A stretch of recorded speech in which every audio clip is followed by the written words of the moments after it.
I'm Susan Fagan, your 9th District State Representative. Thank you for tuning in for my weekly updates on the 2011 session of the legislature.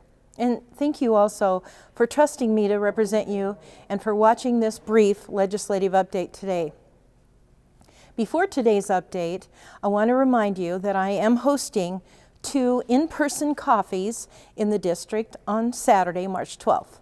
The morning meeting is scheduled for 10:30 a.m. to noon and will be held at the Whitman Hospital and Medical Center Public Education Building, and that's just east of the hospital there in Colfax.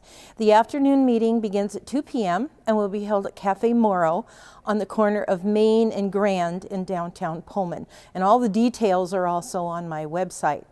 As you know, we convened Monday, January 10th, and the session is scheduled to run 105 days. March 7th was a critical deadline in the legislature that determined the fate of hundreds of bills.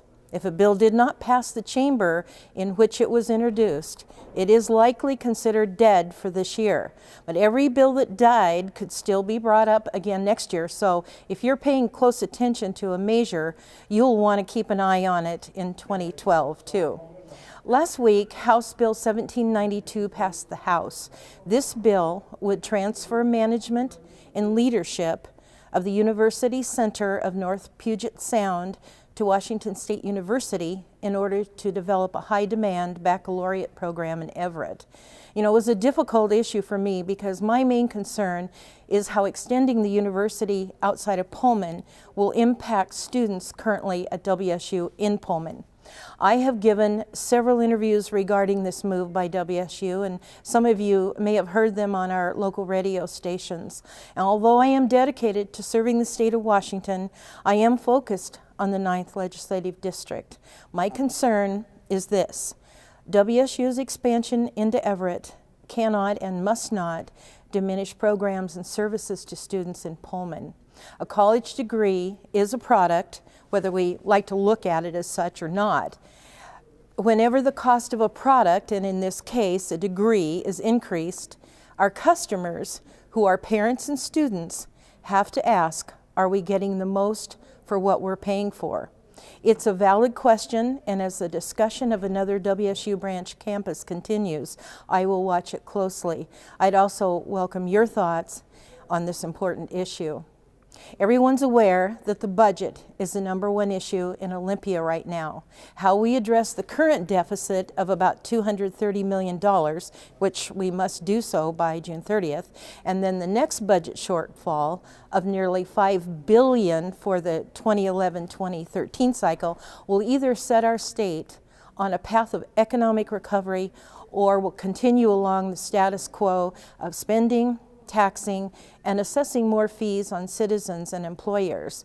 One proposal the majority party is considering is called securitizing the state's debt to solve the spending gap, and many view this as an irresponsible gimmick. It basically takes out a loan to cover our shortfall. You know, it's like paying your daily household bills on a high-interest credit card. We cannot afford the current programs and services today or tomorrow, so why would we borrow money to continue them? It's time to get serious about our economic situation. Our state's chief economist, Dr. Arun Raha, raised concerns last week about the rising cost of gasoline. As prices at the pump go up, it creates an economic headwind that could hurt any glimpse of recovery we thought was coming along. I believe budget writers must prioritize spending now to get our budget back in line with current revenues. Yes, that means difficult decisions, but charging our debt to a credit card we know we cannot afford to pay off is unacceptable.